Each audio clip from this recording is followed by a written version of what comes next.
Halo,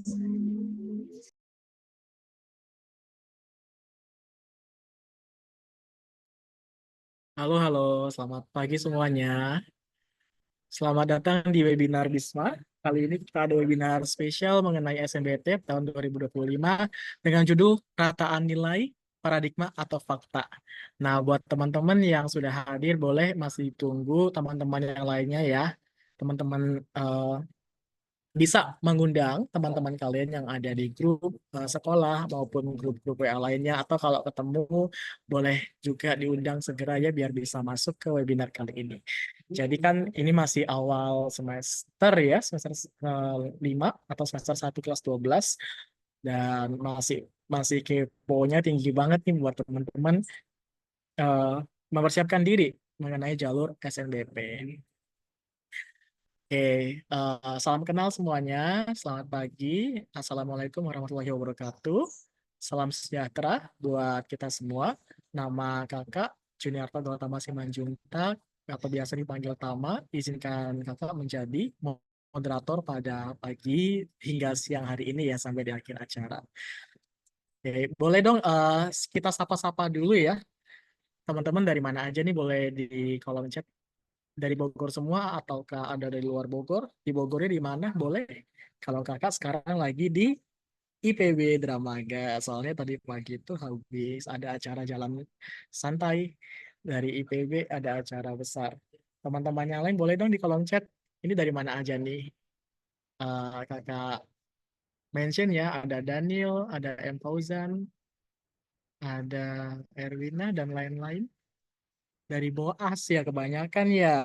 Memang langganannya Bisma itu di Boas. Yang lain? Boas semua. Boas semua. Dari luar Boas ada nggak? Atau ada yang bukan kelas 12? Wah, surprise banget bukan kelas 12. Apakah ada yang bukan kelas 12? Boas semua ya. Oh, Gadiza, Gadiza. Nah, yang lain? Boas, Boas semua. Kelas 11 MIPA 1. Ada Bagus Muas. Yang lain ada nggak? Kelas 10 mungkin. Wah, keren banget sih kelas 10 ikut ginian. Udah mau siap masuk PTN aja. Kelas 11 juga udah mau siap masuk PTN.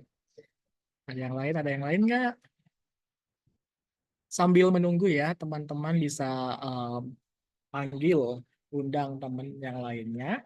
Kita biar ramaikan acara webinar pada pagi ini nih. Ini baru 46 partisipan. Bisa lebih lah, bisa lebih.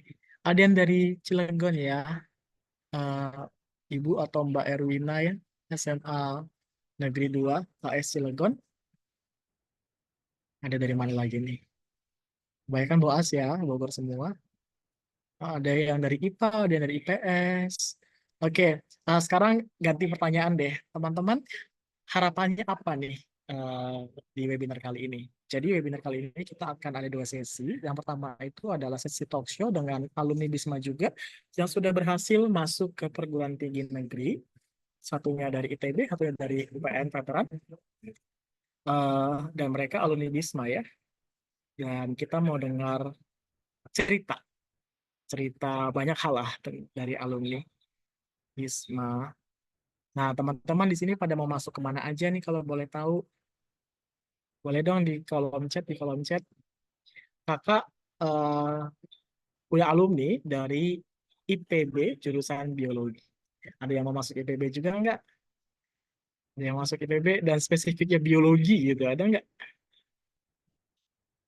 Veteran, FVSI, wih, mau FVSI. Win, jurusannya apa tuh? Jurusannya. Ya, SNBP kan kalian harus tahu rataan nilai ya. Jadi nanti akan dibahas oleh Pak Ahmad selaku founder dari Bino Bisma. Jadi kalian bisa mempersiapkan diri. eh, Kira-kira kalau mau masuk jalur SNBP, nilai saya itu bisa bersaing nggak ya dengan yang lain? Ada yang mau masuk UI atau IPB, Unpad, FK Unpad. Dulu kakak pilihan pertamanya FK Unpad, tapi nggak keterima. Pilihan jadinya keterima di IPB, pilihan kedua biologi. Tapi kakak juga senang sih karena di IPB kakak bisa belajar molekuler DNA. Ada yang suka nggak dengan DNA, DNA, DNA? Ada yang mau masuk ITB atau IPB, Rasya, terus agronomi UGM. Kenapa nggak agronomi IPB? Di IPB juga keren lah agronominya, kok jadi promosi ya, ya maklum ya alma mater. Terus tapi semoga lolos ya teman-teman. Ada Erlangga Informatika. Wih, ini agak lain nih dari yang lain nih, Informatika. Eh, terus Unpad ya. Kebanyakan Unpad ya. Unpad yang di-mention, terus ada IPB. Yang lain, ada yang mau ke Jawa Tengah nggak? Jawa Tengah. Hukum USU, wih jauh banget. Ini siapa? SRL Pina. SRL tau apa? SRL Pina itu dari Bogor kah? Mau ke USU, jauh sekali. Keren, keren. Ada tujuan khusus atau pulang ke kampung halaman kali ya. Kampung halamannya jangan-jangan di Medan. Ada dari mana lagi? Ada yang mau ke Jawa Tengah nggak? Jawa Tengah. Oke, di sini sudah hadir Bapak Ahmad selaku founder dari Bimbel Bisma. Selamat pagi Pak Ahmad. Ya, pagi Kak Tama, luar biasa Kak Tama. Iya, terima Pakai kasih Pak. udah jogging dulu ya? Iya, tadi saya sebenarnya nggak jogging sih, Pak. Saya jualan tadi. Saya dapat tenan di IPB lumayan dari CDA. CDA ngurusin apa? Kewirausahaan mahasiswa. Siap, siap. Ya, Iya. selamat pagi semuanya, teman-teman. Oke. Boleh teman-teman kalau mau on cam ya, ini boleh banget loh. Kita di sini sesinya santai sekali talk show. Pak Ahmad ini alumni IPB, kakak juga alumni IPB.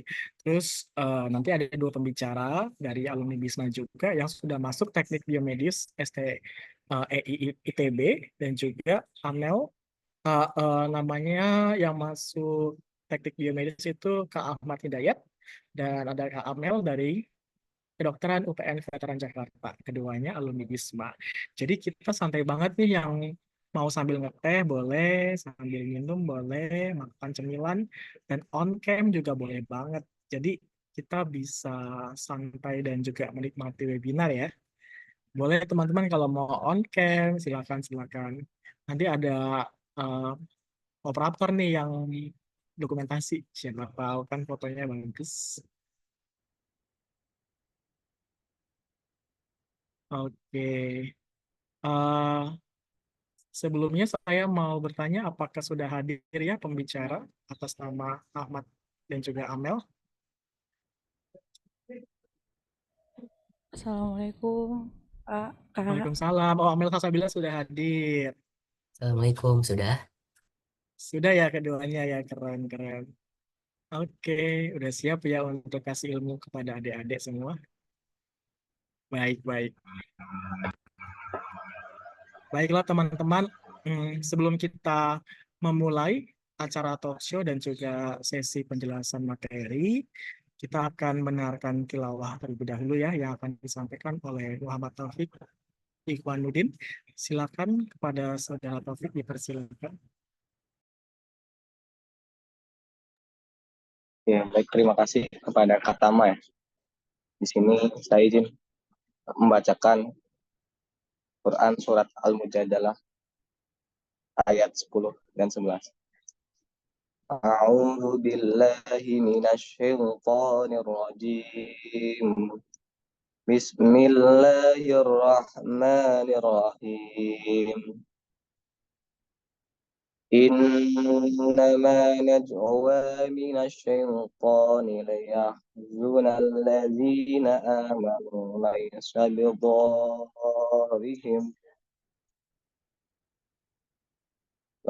بضارهم شيئا إلا بإذن الله وعلى الله فليتوكل المؤمنين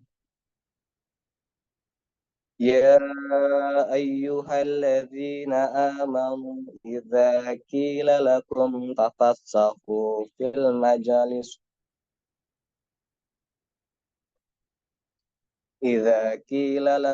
تفسحوا في المجالس فافسحوا يفسح الله لكم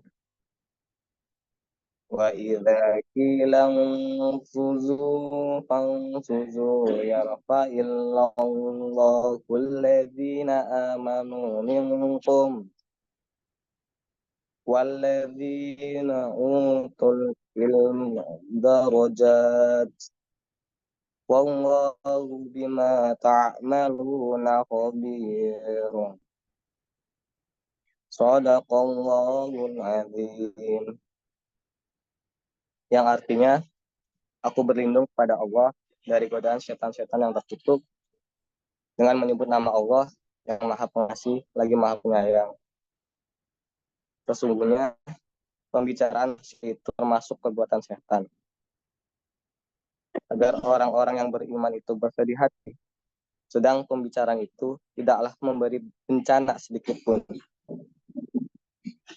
kecuali dengan izin Allah. Dari Allah, hendaknya orang-orang yang beriman dan juga bertawakal. Wahai orang-orang yang beriman, apabila dikatakan kepadamu, berilah kelapangan di dalam majelis-majelis, maka lapangkanlah, niscaya Allah akan memberi kelapangan untukmu. Dan apabila dikatakan, berdirilah kamu, maka berdirilah, niscaya Allah akan mengangkat derajat orang-orang yang beriman di antaramu. Dan orang-orang yang diberi ilmu beberapa derajat. Dan Allah Maha teliti apa yang kamu kerjakan. Maha benar Allah dengan segala firman-Nya. Terima kasih. Saya kembalikan lagi ke Katama. Baik, terima kasih Taufik atas pembacaan ayat suci. Teman-teman masih semangat ya. Kita baru mulai. Wah, udah 87 orang. Keren banget, keren banget. Ayo terus diajak teman-teman yang lainnya. Boleh banget. Ini terbuka buat umum. Sekali lagi ini terbuka buat umum. Jadi siapapun boleh ikut. Silakan untuk halaman Zoom-nya ada link dan juga eh, apa namanya ID dan passwordnya boleh di-share ke siapapun ya. Jadi targetnya adalah tentunya siswa kelas 12 yang memang target utama untuk join. Kemudian ada Bapak Ibu guru, boleh silakan bergabung nanti bisa mendapatkan materi dari Pak Ahmad selaku founder Bisma dan umum ya buat yang lainnya boleh banget bergabung. Ayo teman-teman boleh mengundang yang lain. Baik, sebelum kita memulai acara kita akan mendengarkan sambutan dari founder Bimbel Bisma kepada Bapak Ahmad. Dipersilakan. Silakan. Ya, baik. Suara jelas tidak ya? Aman, Pak. Ya. Baik, bismillahirrahmanirrahim. Assalamualaikum warahmatullahi wabarakatuh. Teman-teman semuanya, selamat pagi. Salam sejahtera untuk kita semua. Alhamdulillah pada pagi hari ini kita bisa ketemu ya dalam rangka webinar. Ini webinar penting banget buat teman-teman supaya tahu ini ada suatu apa ya di teman-teman atau di kalangan sekolah mungkin bahkan guru-guru atau di BK ya, di bimbingan konseling atau di media-media itu atau di medsos banyak beredar tentang rataan nilai ya. Rataan nilai untuk jalur SNBP. Nah, sebenarnya rataan nilai ini paradigma apa fakta sih gitu ya. Jadi jangan sampai kita terjebak dengan rataan nilai ya. Jadi kadang-kadang kita terlalu pede gitu teman-teman yang sudah rataan nilainya tinggi, pengen ke A, pengen ke B, ke C, ternyata nggak masuk dan sebagainya. Ini banyak kejadian ya. Di teman-teman di kelas 12 itu sudah terstigma bahwa SNBP itu menggunakan rataan nilai dalam apa proses pemilihan jurusan atau PTN-nya. Nah, ini Bisma ya hadir lembaga bimbingan Bisma ini hadir untuk bisa mencerahkan ke teman-teman sebenarnya rataan nilai itu paradigma atau fakta. Nah, ini perlu kita jawab bareng-bareng. Nanti akan saya ulas ya, apakah benar rataan nilai itu dipakai untuk menilai masuk tidaknya siswa atau peserta SNBP untuk lolos di PTN dan jurusan yang diinginkan ya. Nanti insya Allah teman-teman ya, nanti di sesi saya akan saya ulas, benar-benar diulas. Makanya teman-teman nanti sampai akhir ikut acara ini ya, sampai teman-teman bisa tahu, bisa memahami sebenarnya apa yang perlu teman-teman persiapkan, apa yang perlu teman-teman lakukan ya, nanti akan kami ulas. Berikut dengan simulasi analisa nilai rapotnya. Nanti bisa kasih tahu bagaimana tip dan triknya. Demikian Kak Tama, terima kasih untuk semuanya. Assalamualaikum warahmatullahi wabarakatuh. Waalaikumsalam warahmatullahi wabarakatuh. Makasih banget Pak Ahmad buat insight-nya ya. Keren sekali. Yang saya tangkap itu adalah rataan nilai itu ada sebuah parameter ya untuk mengukur keberhasilan teman-teman untuk masuk ke perguruan tinggi via jalur SNBP. Jadi harus realistis ya. Jadi jangan memaksakan kalau misalnya dari hasil analisis, teman-teman yang belum analisis atau konsultasi bisa mendatangi Pak Ahmad di Bisma ya, di Bisma Bogor. Nanti akan ada sesi konsultasi dan analisis rataan nilai, jadi bisa ada prediksi ya. Dan itu salah satu parameter yang terukur gunanya untuk prediksi ya, dan itu lebih presisi daripada by feeling. Kalau misalnya by feeling doang, ya bisa jadi peluangnya lebih kecil untuk masuk via SNBP. Begitu ya teman-teman. Jadi nanti harus hadir sampai hadir sampai akhir, karena nanti di akhir itu akan ada sesi dari beliau, sesi dari Pak Ahmad Sudarso. Baik, selanjutnya adalah kita akan melakukan sesi talk show. Di sini sudah ada dua pembicara ya, pembicara atas nama Kak Ahmad Hidayat dari Teknik Biomedis STEI ITB dan Kak Amel dari Kedokteran UPN Veteran Jakarta. Dua pembicara ini merupakan alumni Bisma. Halo kakak-kakak semua, boleh cek sound dulu. Ada Kak Amel, Kak Hidayat. Ya, halo Kak. Halo. Iya, oke. Oke, sudah hadir.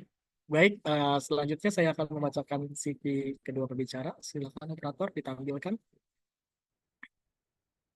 Ya, ini ada Muhammad Hidayatullah. Pendidikannya dari ITB ya, S1 dari tahun masuk 2020 sampai sekarang berarti udah tingkat akhir ya, semester 7. Sudah mau lulus. Wah, keren banget yang mau lulus. Terus dari SMA Negeri 1 Bogor, jurusan IPA. Terus ada berbagai pengalaman Kak Muhammad Hidayatullah, yaitu ada Ganesot. Wah, ini apa ini? Ada Itu staff tuh ya, ini organisasi ya? kayak ya organisasi tryout gitu buat ke Iya, SMA SMA yang khususnya buat wih, semansa juga buat ngelatih mereka gitu sih intinya kayak buat keren, keren, persiapan. keren. Keren, keren. Kan ada digital microprocessor system course ya. Eh, terus ada anatomi fisiologi. Oke, ini asprak ya, asisten dosen. Terus ada berbagai pengalaman leadership, DKM Rahma, internal chairman ya, sebagai internal chairman-nya. Wih, keren. Terus berbagai skill juga kakak Muhammad Hidayatullah dapatkan ya. Wih. Nah, teman-teman bisa melihat CV dari Tes pembicara tes. ini. Nanti dari CV ini teman-teman bisa capture kalau mau di capture, dan juga nanti bisa bertanya-tanya ya. Selanjutnya, next.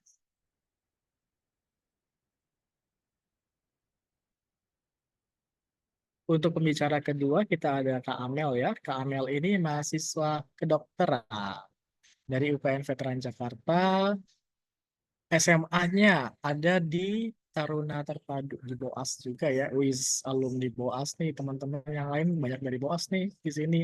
Jadi mungkin kenal ya, atau mungkin eh, saya nggak tahu, mungkin pernah ketemu 2016 di SMA sampai 2019, sudah cukup lama juga ya, seumuran dengan Kak Ahmad Hidayat tadi. Terus pengalamannya, oh sekarang lagi profesi dokter ya Kak ya, lagi ada profesi dokter Iya betul 2023 Kak. sampai sekarang. Widih, lagi koas, calon dokter. Terus di SMA juga banyak aktivitas ya, ada OSIS, terus ada bela negara, ada KBK, Avicenna, ini sebagai anggota, di OSIS sebagai wakil ketua ya. Jadi leadershipnya keren banget karena OSIS itu besar. Terus ada Versa, ini ada sebagai wakil ketua divisi kreasi ya. Dan sebagai bendahara juga pernah berpengalaman. Dan publikasi. Kalau kakak sih tertarik dengan publikasi karena kakak juga melakukan publikasi. Eh, Kalau dari Kak Amel banyakkan poster ya, poster publik. Widih, keren banget dokter, bisa desain juga tuh. Teman-teman yang mau masuk di Wisata IPA juga jangan kaku banget ya, jadi harus bisa ngedesain juga. Karena presisi banget buat menyampaikan ilmunya ke masyarakat. Oke, baik. Oke, kita mau kita mau tanya dulu deh. Boleh silakan masing-masing pembicara ada Kak Ahmad dan juga Kak Amel memperkenalkan dirinya. Mungkin lebih detail ya daripada tadi di CV. Perkenalan ya tadi udah disebutkan dari alumni mana dan juga lebih ke spesifik sekarang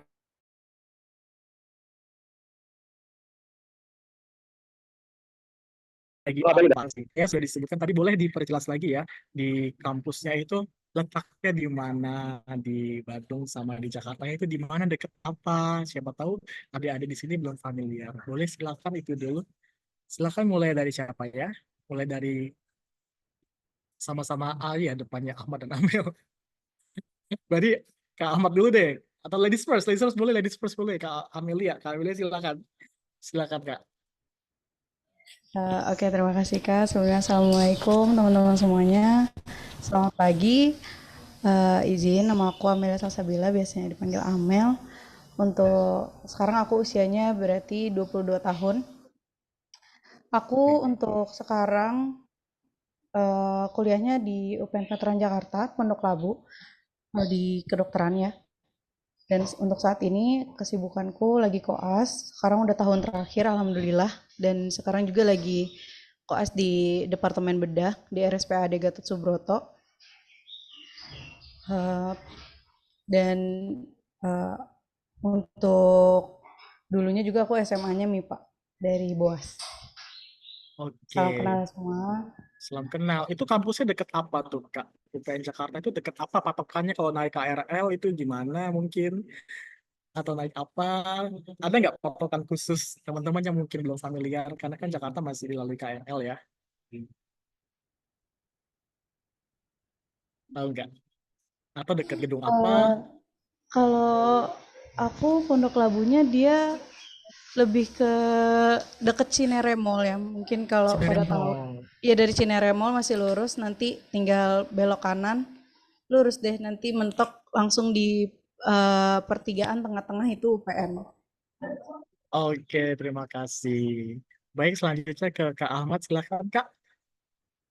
Oke, bismillahirrahmanirrahim. Assalamualaikum warahmatullahi wabarakatuh. Selamat pagi semua. Perkenalkan, nama saya Muhammad Hidayatullah, bisa dipanggil Ahmad atau Hidayat. Jadi emang biasa banget dipanggil sama Pak Ahmad ini dengan nama tersebut karena nama dia sama juga kan, jadi kayak gampang juga. Terus juga untuk sekarang pendidikannya lagi di tahun akhir di bagian teknik biomedis ITB. Untuk letaknya ITB ini itu kurang lebih dekat sama BRIN, kalau kalian tahu, Badan Riset Oh, Internasional itu. dekat Brian. Ya, badan riset itu. Nah, terus untuk sekarang lagi ngerjain tugas akhir dengan temanya itu ngebuat instrumen buat ngedeteksi level stres seseorang gitu. Itu sih yang bisa saya kasih tahu. Sekian. Oke, baik, terima kasih. Jadi dekat Prince, tapi dekat Cinere Mall ya. Itu teman-teman yang mau masuk kampus-kampus kedua ini tuh boleh itu dari patokannya ya. Jadi ya paham gitu di mana patokannya. Siapa tahu belum paham. Nah, kakak-kakak kedua dua ini kan masuk via SNBP ya, Seleksi Nasional berdasarkan prestasi. Nah, itu boleh dong dijelaskan prestasi yang dimaksud itu apa? Apakah nilai raport, rataan raport saja atau ada yang lain? Terus pengalaman untuk persiapan SNBP di Bisma itu bagaimana? Apa aja yang udah dilakukan? Mungkin ada bimbel harian, terus juga analisis dengan Pak Ahmad, atau mungkin belajar mandiri ya? Ada tips-triknya nggak? Gitu aja dulu pertanyaannya. Silakan dijawab lagi dari Kak Amel. Oke, terima kasih. Kalau aku Iya, aku masuk universitas dari SNBP melalui jalur rapot ya prestasi. Itu sebenarnya kalau untuk jalur prestasi itu memang yang utamanya tuh nilai raport. Tetapi sebenarnya kalau memang kita punya sertifikat-sertifikat kejuaraan lainnya juga tuh bisa dijadikan tambahan nilai plus untuk ngebantu menaikkan nilai kita. Tapi memang untuk nilai rapotnya sendiri itu eh, rata ratanya memang disusun gitu loh. Maksudnya kalau aku di SMA aku dari awal dari kelas 1 semester 1 itu udah dibilangin siapa yang memang niatnya mau masuk perguruan tinggi negeri, siapa yang nggak mau, pokoknya nanti di data siapa aja yang mau kuliah itu nanti diarahkan, kita tuh udah dikasih tahu kalau mau masuk PTN jalurnya tuh apa aja. Nah, salah satunya yang pertama untuk buka pendaftaran kan pasti SNBP kan, dari jalur rapot terlebih dahulu.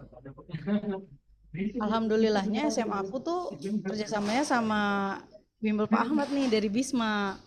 Jadi di kelas 2 akhir seingatku kami dikumpulin, ditemukan dengan Pak Ahmad dari Bisma, itu mulai satu-satu dicoba untuk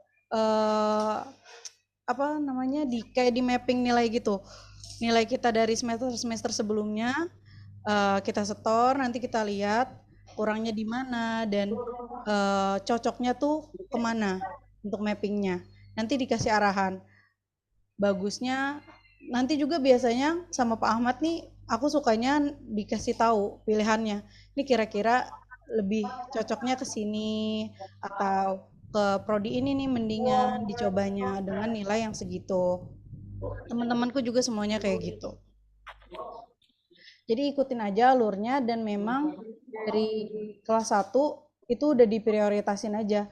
Misalkan memang harus kalau seingatku ya, mohon maaf kalau misalkan salah nanti mohon bantuannya Pak Ahmad. Eh, kita tuh nilainya kalau bisa minimal itu sama seperti sebelumnya. Kalau bisa tuh jangan sampai turun, malah bagusnya tuh naik. Cuma untuk naiknya harus per berapa persen atau bagaimana, aku pun kurang tahu karena aku mengikuti Pak Ahmad kan, nanti ada sistemnya gitu dari Pak Ahmad untuk menyusun dari penilaian-penilaiannya biar tahu untuk mappingnya nanti ke depannya bagaimana. Untuk tadi kalau nggak salah ditanya untuk kesehariannya ya gimana belajarnya, eh paling kita harus ini sih, harus punya skala prioritas. Pasti teman-teman semua udah tahu skala prioritasnya gimana, mana yang penting mendesak, mana yang penting tidak mendesak, mana yang mendesak tapi nggak penting, dan yang terakhir itu yang nggak penting dan juga nggak mendesak, memang harus ditaruh paling belakang. Ya yang paling utama harus dilakukan itu tugas-tugas yang memang penting dan mendesak, itu diselesaikan semuanya, dan usahakan tiap hari itu kita review pembelajaran biar nanti pas ujiannya jangan SKS, sistem kebut semalam gitu. Walaupun memang pasti ada aja orang-orang yang dengan sistem SKS tuh cukup, tapi sebenarnya kalau sistem SKS pasti besokannya lupa lagi, sedangkan kalau kita cicil review lagi perharinya itu akan lebih nempel lagi di ingatan. Mungkin dari aku segitu Kak, aku kembalikan ke moderator. Oke, terima kasih. Kalau Kak Amel ngebimbelnya dari kelas 10 atau dari kelas berapa di Bisma? Aku mulai bimbel di Bisma kelas 11 semester 2 seingatku. Oke, kelas 10. Terima kasih Kak. Iya. Silakan Kak Ahmad eh, jawab pertanyaannya. Kalau dari saya sendiri, pertama mulai bimbel di Bisma itu dari kelas 3 karena emang itu juga kan dari Pak Ahmad sendiri yang nawarin juga kan sebagai buat bantuan tambahan juga. Karena saya juga awalnya masih sempat agak bingung juga sama butuh konsultasi masalah gimana sih ini sebaiknya dari saya untuk perjalanan selanjutnya apakah bisa ini untuk lanjut ke universitas yang saya inginkan atau enggak. Nah, terus untuk keseharian sih saya biasanya ya seperti yang tadi udah disebutkan sama Kak Amel, yang sama-sama punya skala prioritas, jangan sampai hal yang nggak penting itu malah yang paling sering kita lakuin. Jadi selalu kerja hal-hal yang penting-penting dulu, dari mulai belajar, nyicil, dan sampai SKS. Karena kalau SKS itu meskipun bisa, tapi pasti ada yang kelewat. Jadi mending nyicil terus dari awal sampai akhir. Apalagi pas lagi, apalagi utamain fokus itu pas lagi belajar juga. Kalau saya itu tipenya yang benar-benar fokus pas lagi belajar.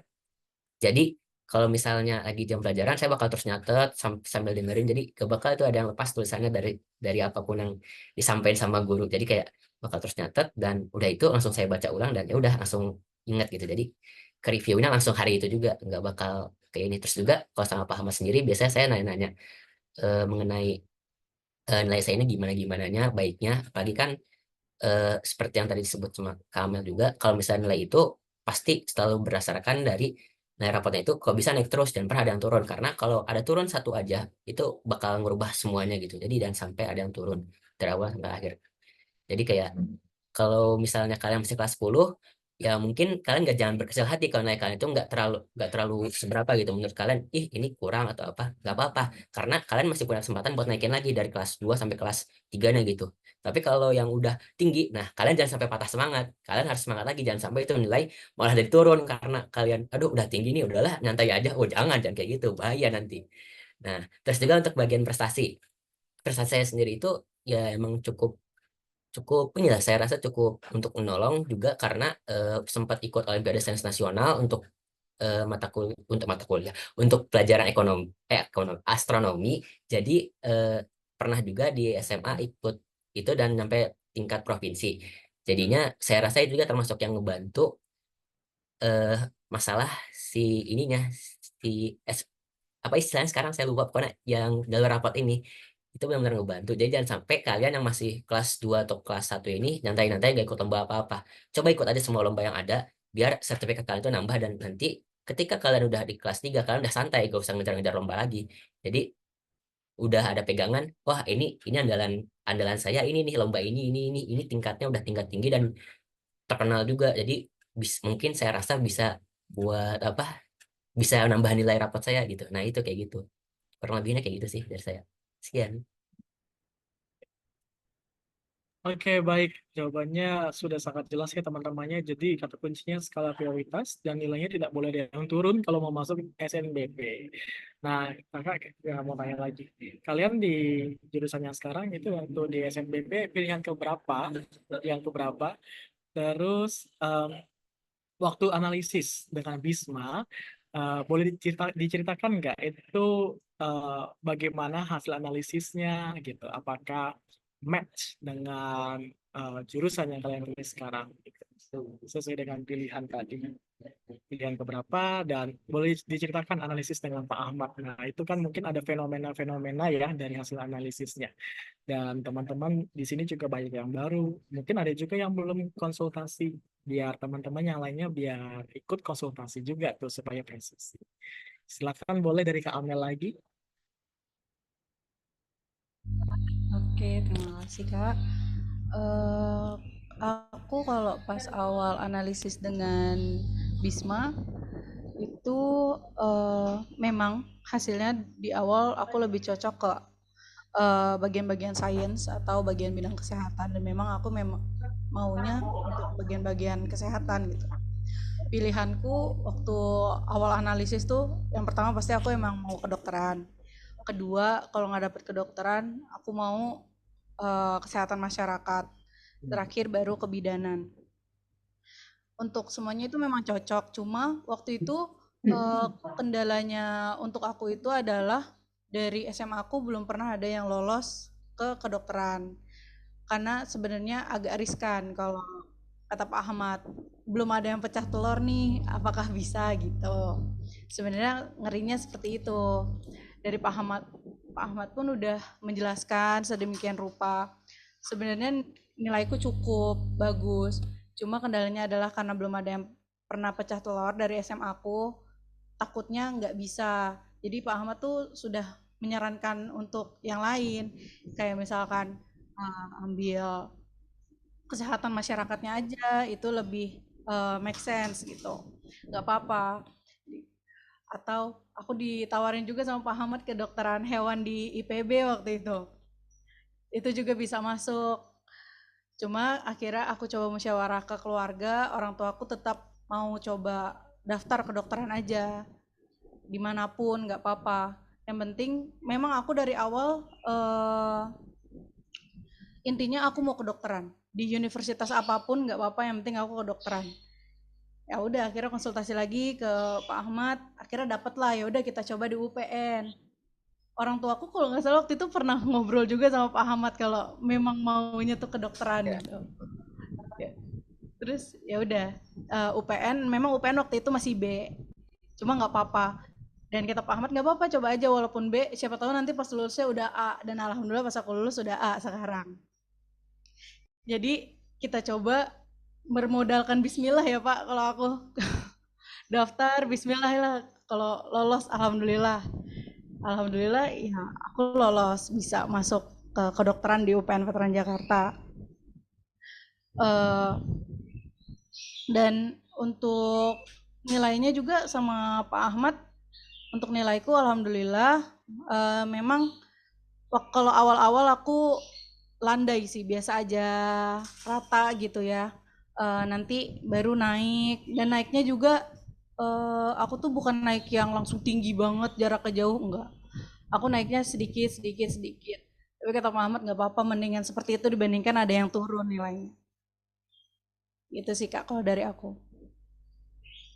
Oke, jadi hasilnya match ya, analisis Iya, dengan BISMA betul. dengan pilihan pertama dan diterima gitu. Alhamdulillah. Jadi proven banget buat teman-teman nih yang belum konsultasi, silakan datang ke Bimbel Bisma ya. Boleh juga diajak temennya yang lain yang belum ngebimbel di Bisma dan juga belum konsultasi di Bisma, itu boleh banget. Ini sudah terbukti, hasilnya sudah bisa dilihat alumninya langsung masuk ke pilihan sesuai dengan analisis yang disampaikan oleh Pak Ahmad ya.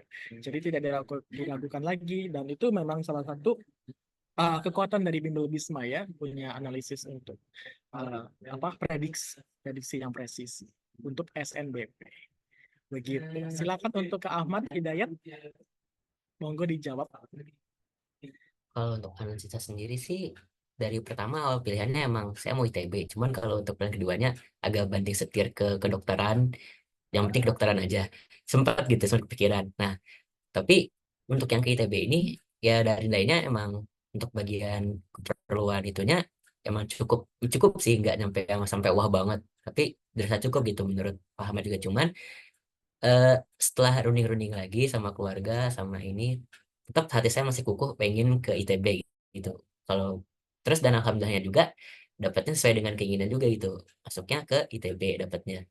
Pas itu dari awal untuk pengen itu ke bagian elektronnya, yaitu stay yang sekarang. Eh Pas udah masuk penjurusan balik lagi ke bagian ada biologinya lagi, balik ke teknik biomedis akhirnya ada biologinya. Walaupun nggak bener kedokteran ya, ini beda sama kedokteran, cuman ya masih ada biologisnya gitu gitu sih. Dan dari SMA juga biologi saya emang cukup cukup baik, lebih baik dibandingin fisika dan segala keteknikan gitu, tapi ya bisa lah akhirnya. Gitu sih yang saya ini. Terus udah sih segitu aja dari saya. Mungkin Oke. lebih kurangnya saya tambah sama Pak Ahmad karena saya juga udah agak-agak lupa. Ya, jadi intinya dari jawaban pertanyaan narasumber kita ini, hasil analisis dari Bisma itu presisi ya teman-teman ya, dan itu sudah terbukti. Teman-teman bisa lakukan analisis segera. Jadi bisa dari sekarang kan ya, kelas 12 sudah semester 5 tuh ya. Nah, untuk meningkatkan nilai di semester 5 ini itu ya gimana gitu. Nanti bisa konsultasi dengan Pak Ahmad ya. Nah, sekarang pertanyaan yang lain. Kalian berdua, mantan kedua narasumber ini kan dari bidang medis ya. Satunya praktek menyembuhkan, satunya membuat alat. Mungkin begitu ya, kurang lebih. Terus boleh diceritakan, kakak itu dari biologi, S1, S2-nya biologi, dan akan S3 juga di biomedis. Jadi, tapi S1, S2-nya aplikatif dan evolusi sih, evolusi. Tapi menggunakan marker DNA, jadi memang ilmu dasar banget ya.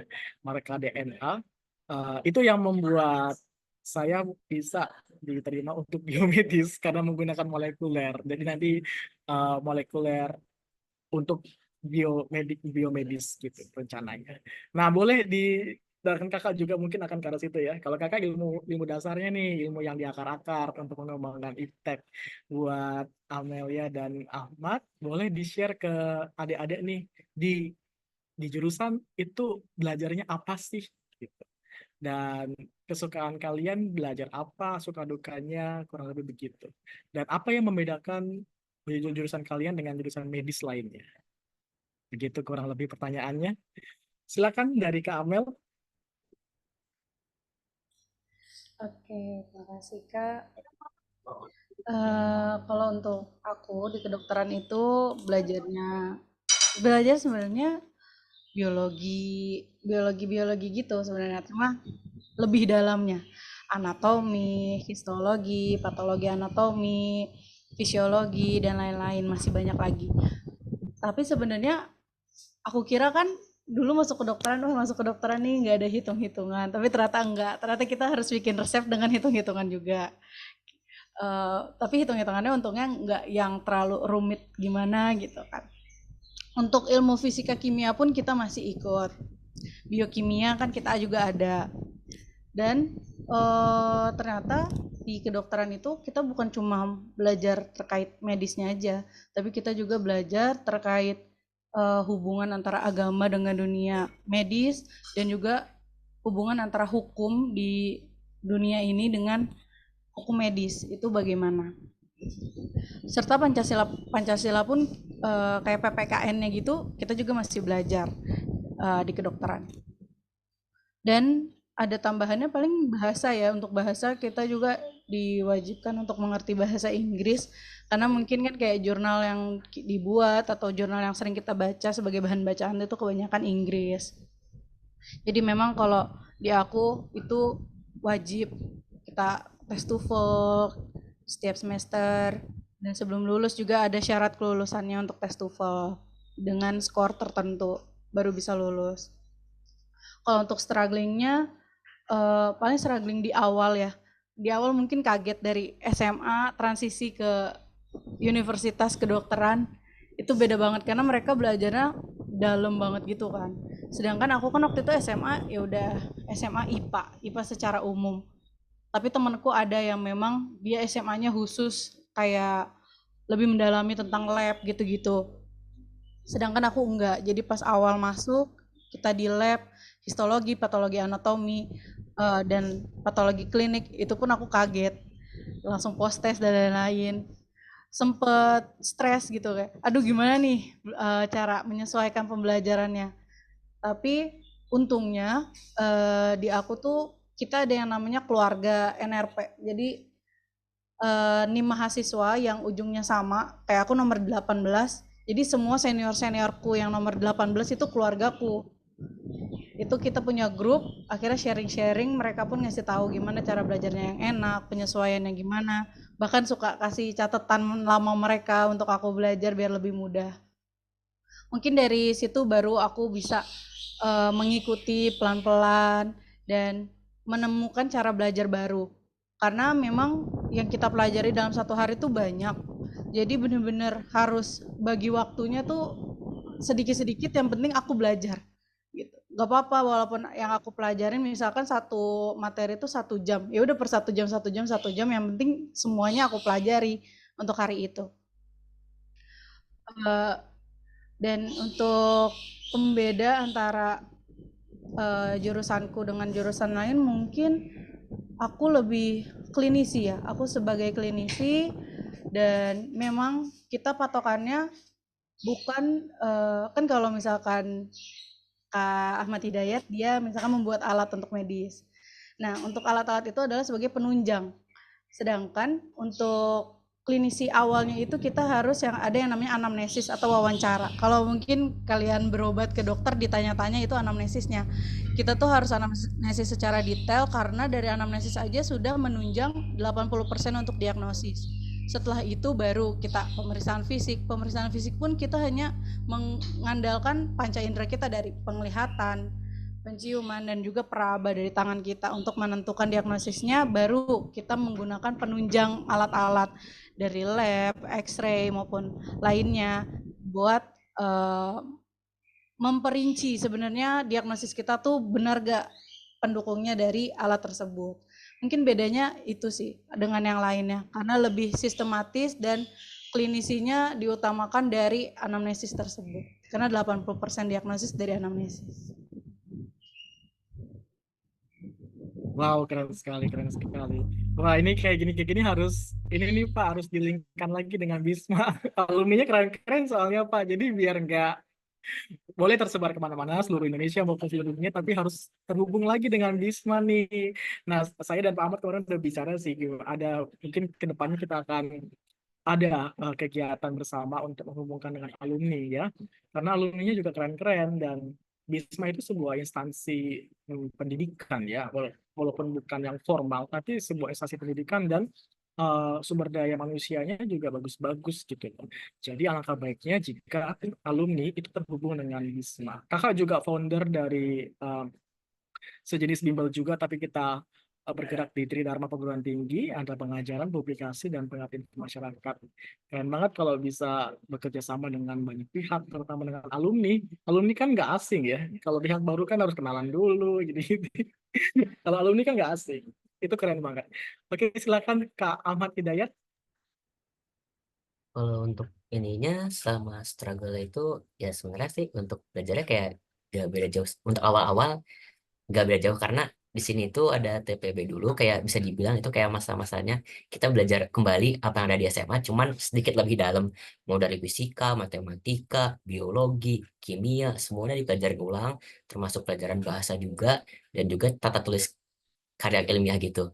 Nah, dari situ aja sebenarnya saya udah sempat agak struggle, tapi untungnya dari kakak kelas ini tuh mereka mereka udah selalu turun temurun nyiapin catatan mereka yang ini tuh bakal ngebantu banget, kayak trik-triknya ngadepin soal ini gimana sih, ini gimana. Terus juga kebetulan juga dosen-dosen yang ngajar juga sebagian besar yang fisika sama matematika utamanya mereka itu benar-benar ngasih trik yang bisa ngebantu gimana sih cara ngerjain ini itu dengan sederhana, dengan pemahaman yang sederhana, tapi bisa bisa ngebantu ngejawab gitu, nggak nyampe yang tiba-tiba kayak gini, tiba-tiba gitu yang nggak bisa diikutin sama sekali, nggak kayak gitu. Terus pas sudah masuk ke bagian fakultas, sudah masuk ke bagian fakultas itu, di sini udah mulai masuk ke ranah biologinya, kimia, sama bagian tekniknya juga. Di sini kan yang lebih ininya emang teknik ya, karena emang di sini kan teknik biomedis ya, bukan sekedar biomedisnya aja tapi ada tekniknya juga. Jadi kita belajar dari mulai ngerangkai ngerangkai alat gimana, ketentuannya, terus juga gimana eh, apa wiringnya, gimana juga prototypingnya yang baik dan benar biar nggak ada kesalahan di pembuatannya itu dan nggak sampai bikin si alat yang meledak atau overload gitu dan sejenisnya gitu. Di situ yang ditantangannya, karena emang di situ masih pertama kali banget dari saya sendiri, karena ya saya kan lebih sering ke biologinya.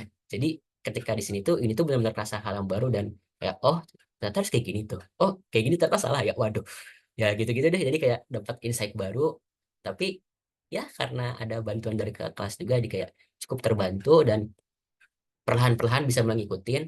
Terus juga untuk sama belajarnya itu hmm, bisa dibilang saya bisa ngikutin perlahan-perlahan, cuman emang masih tetap agak keteteran, cuman ya karena ada bantuan itu saya cukup terbantu.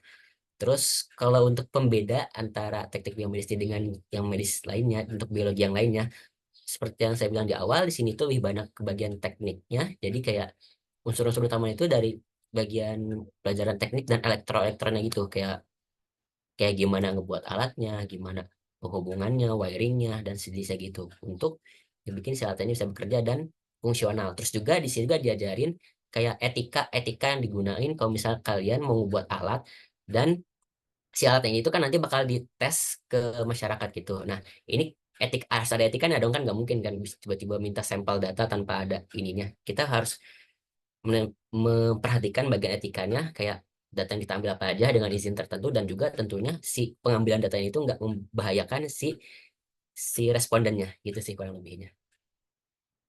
Mungkin itu aja bisa saya Oke, kasih. Ya. mantap ya. Oke, poinnya ini ada bantuan kakak kelas ya buat belajar. Teman-teman jangan khawatir kalau di kuliah itu memang agak susah cari bimbel ya mungkin karena bimbel itu jarang banget buat mahasiswa. Tapi ada kakak kelas atau himpunan ya, himpunan mahasiswa itu biasanya mereka membuat kelas tutor gratis buat adik-adik kelasnya begitu. Nah, yang kakak tangkap nih dari kedua narasumber keren kita itu mereka passion ya di jurusan. Which is artinya tidak salah jurusan dong pastinya. Apalagi dari ceritanya itu sangat insightful banget, sangat menginspirasi buat adik-adik. Nah, ini poin penting juga kalau masuk kuliah jangan sampai salah jurusan teman-teman karena itu waduh itu udah buang tenaga, buang waktu, apalagi kalau sampai mengulang ya. Itu lebih baik dihindari. Makanya di sini ada Bisma yang menyediakan eh, konsultasi keren biar kalian tuh masuknya presisi. Kakak ulang-ulang ini tuh nggak bosen karena kakak sendiri studi sampai S2 dan akan S3 karena udah dapat LOA namun beasiswanya belum. Itu karena passion gitu. Dan belum sempat mencari duit yang banyak gitu. Dan itu karena passion. Jadi kalau adik-adik punya keinginan untuk masuk perkuliahan itu harus dengan passion. Jadi segala sesuatu itu nggak susah gitu dan nilainya bagus itu yang penting ya. Oke, nah teman-teman kalau mau bertanya boleh sekalian di kolom chat ya. Nanti kita ada sesi tanya jawab nanti di atas jam 10.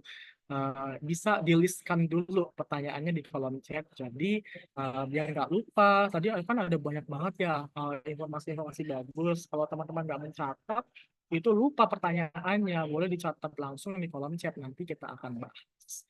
Kalau malu kalau malu ya jangan malu ya. Atau kalau mau langsung bertanya on cam dan on mic boleh banget sih. Kalau mau dicatat di WA atau di note yang di HP boleh nanti tinggal tempelkan aja di kolom chat ya.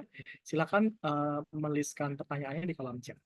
Nah, ini pertanyaan terakhir dari kakak sebelum sesi tanya jawab ya.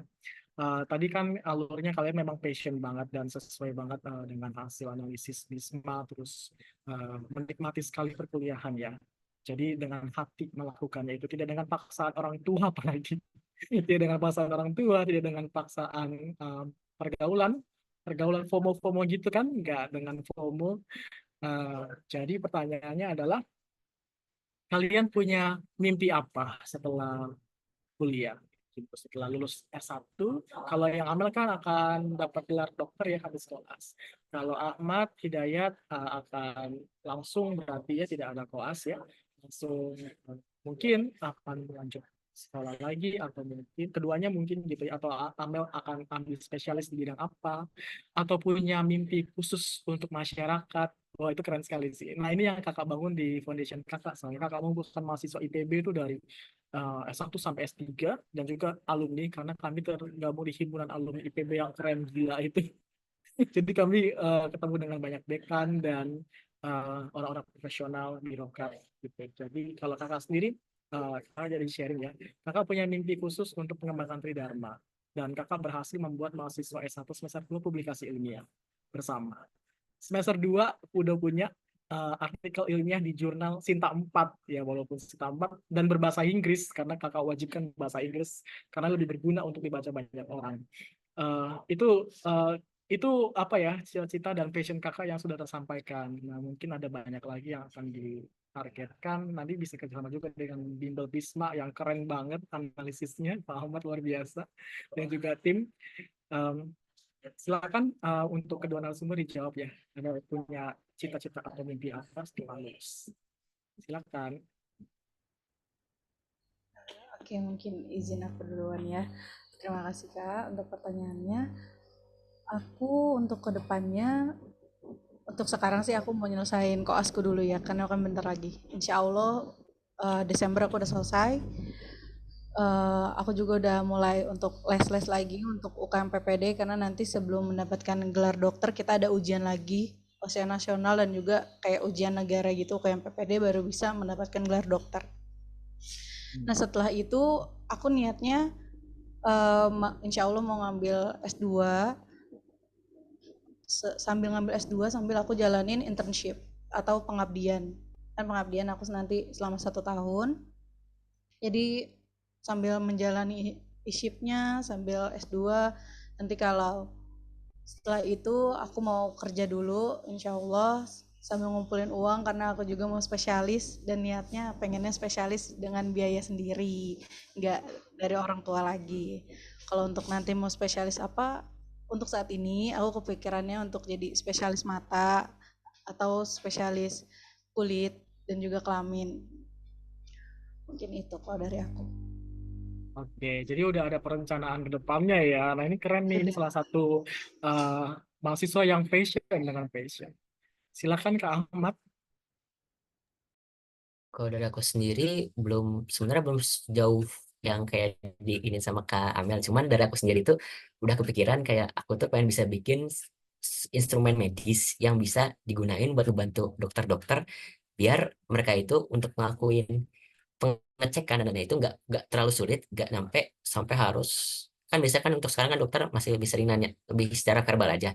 Nah, tapi dengan alat medis yang bisa saya buat nanti, rencananya ingin bisa ngebuat si tes lisan ini, pertanyaan-pertanyaan itu bisa disingkat dengan adanya alat ini. Jadi kayak misalnya dengan ini kita kan kalau dari yang saya ini kan untuk bagian tugas akhirnya ini rencananya mau bikin alat mesin deteksi stres. Jadi misalnya untuk ngatasin stres seseorang, kita nggak perlu lagi ada pertanyaan secara tekstual itu kayak gimana-gimana, tapi kita cukup dari indikator tubuhnya itu apa aja sih yang dirasain sama si yang dikeluarin dari sinyal tubuh si pasien ini apa aja sampai kita bisa tahu oh dia stresnya tinggi, dia stresnya rendah, atau dia stresnya atau dia nggak stres sama sekali gitu. Rencananya sih ingin bisa membuat berbagai macam alat seperti itu sih. Belum terlalu jauh tapi intinya membuat alat yang bisa bantu dokter itu sih. Wah, keren banget ya. Ini alat yang instan ya untuk mengetahui orang stres atau enggak ya itu Tuh. intinya ya. Nah, sebelumnya udah pernah buat prototipe terkait itu?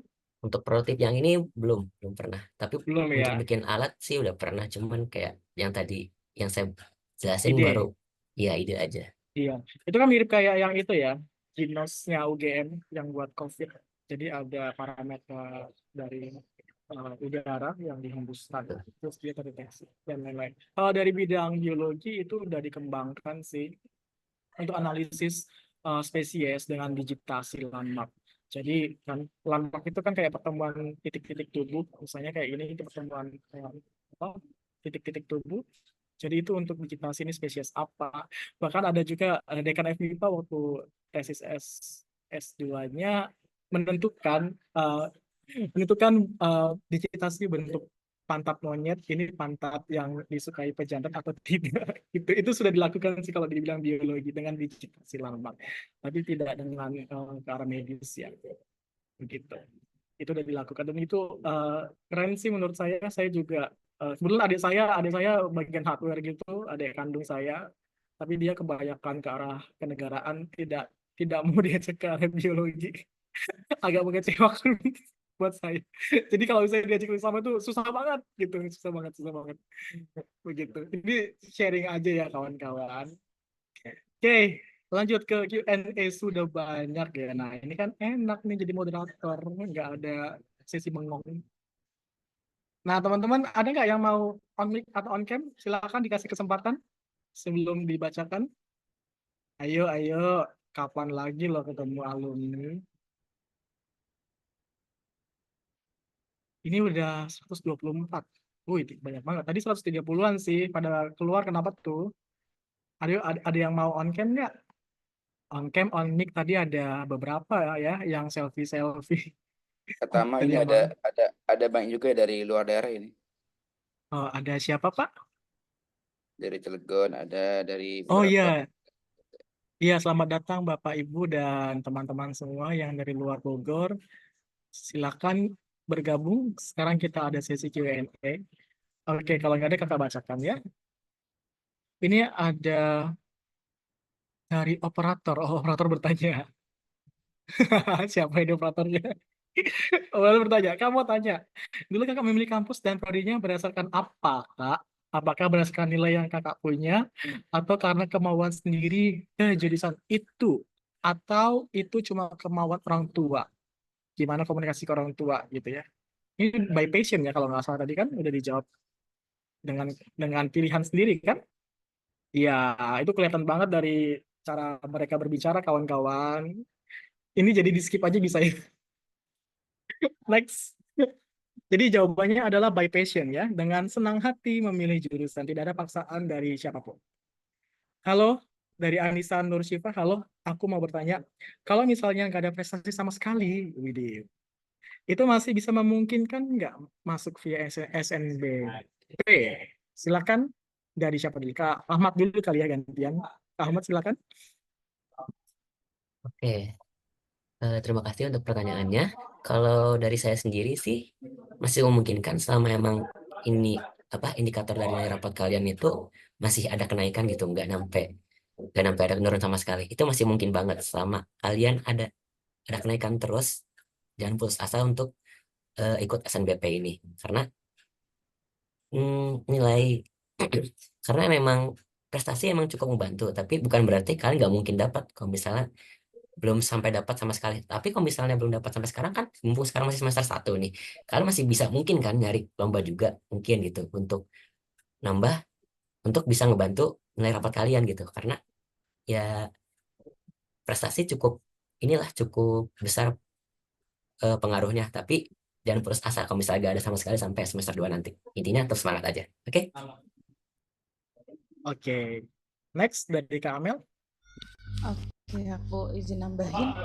Untuk prestasi itu bukan sebuah kewajiban ya, karena memang utamanya adalah berdasarkan nilai. Jadi nggak apa-apa, fokus di nilai. Untuk prestasi kalau memang ada, masukin itu sebagai nilai plus. Benar kata Kak Ahmad, ini kan masih panjang ya, masih bisa nyari kalau memang kamu mau ada nilai plus dari prestasi. Tapi kalau nggak pun nggak apa-apa, ya udah pakai nilaimu. Nanti kalau memang sempat ada waktu konsultasi dengan Bisma, nanti kan dianalisis kamu cocok di mana, apakah sesuai dengan apa yang kamu mau atau tidak. Dan prestasi pun nggak selalu tentang yang akademik, yang non akademik pun nggak masalah kalau memang ada, masukin aja.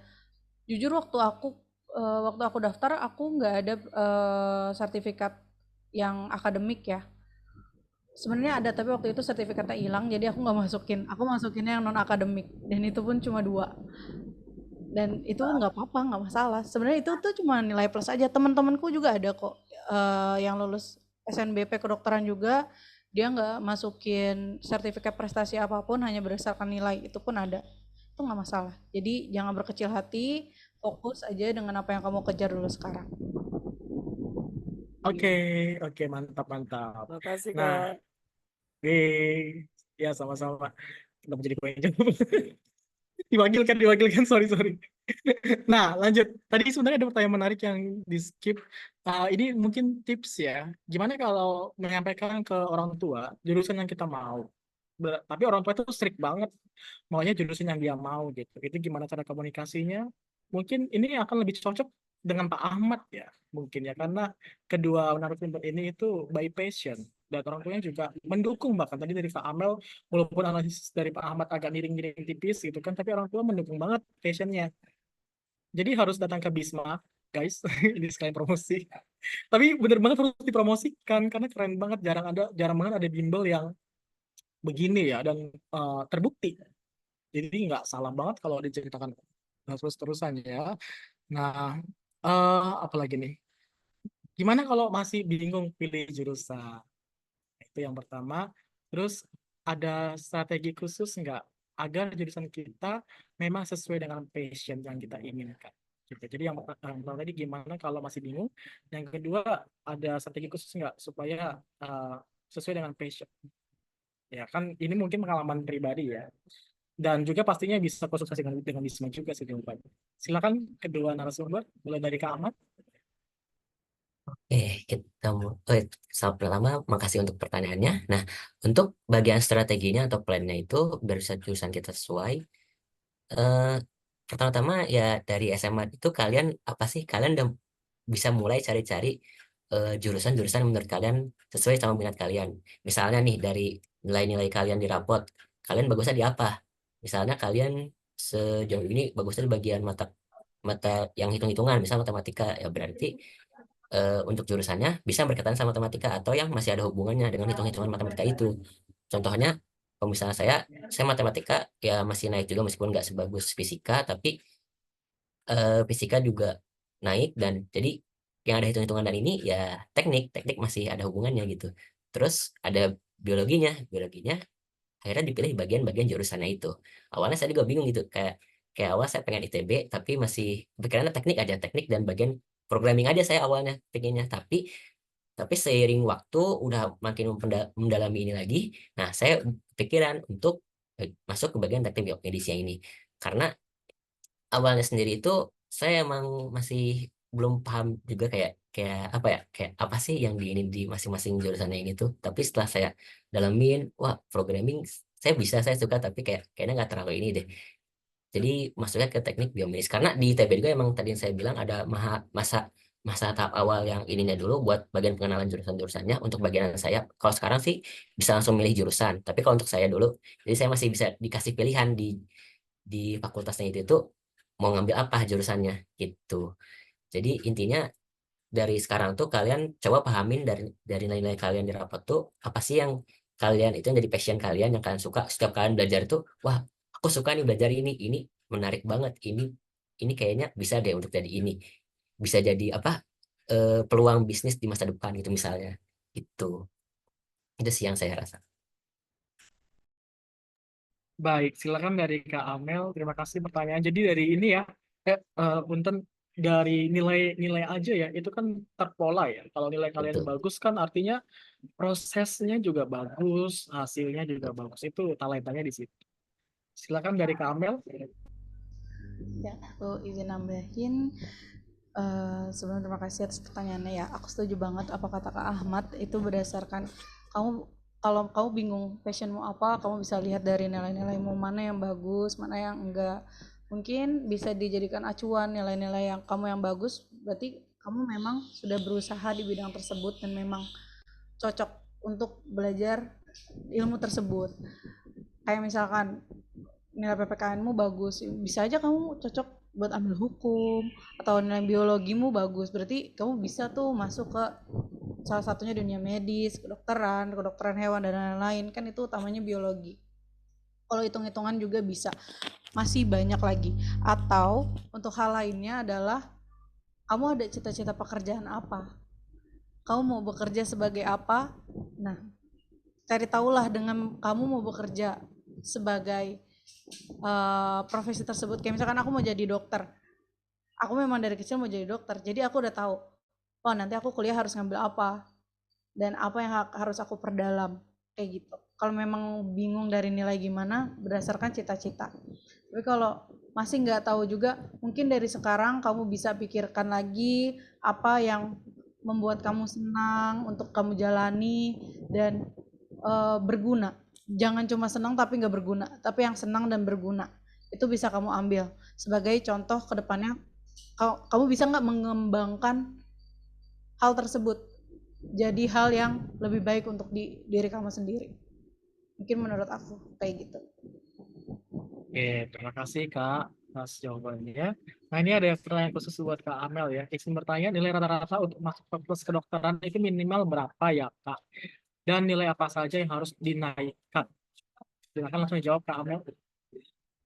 Oke, terima kasih banyak atas pertanyaannya. Aku izin jawab. Kalau untuk minimalnya, sebenarnya aku kurang tahu ya. Tapi kalau dari teman-temanku yang SNBP, kita pernah ngobrol, di antara kita tuh paling kecil ada yang nilainya kalau nggak salah 83 atau 84 gitu. Tapi dia ada tambahan prestasi. Dia masukin sertifikat prestasi itu 2 kalau nggak salah, dan itu prestasi akademik.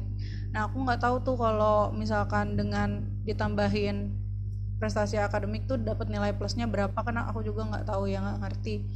Dan untuk pembagiannya dia juga lolos di urutan keberapa kan kita juga nggak tahu ya, karena setauku kalau universitas tuh nanti gede-gedean nilai nih dia masuk, nanti ada yang tersingkir ya udah nggak masuk, dari pendaftar lagi nanti ada lagi yang lebih tinggi, nanti yang bawahnya tersingkir, biasanya gitu kan, gede-gedean nilai sama poin plusnya itu gimana.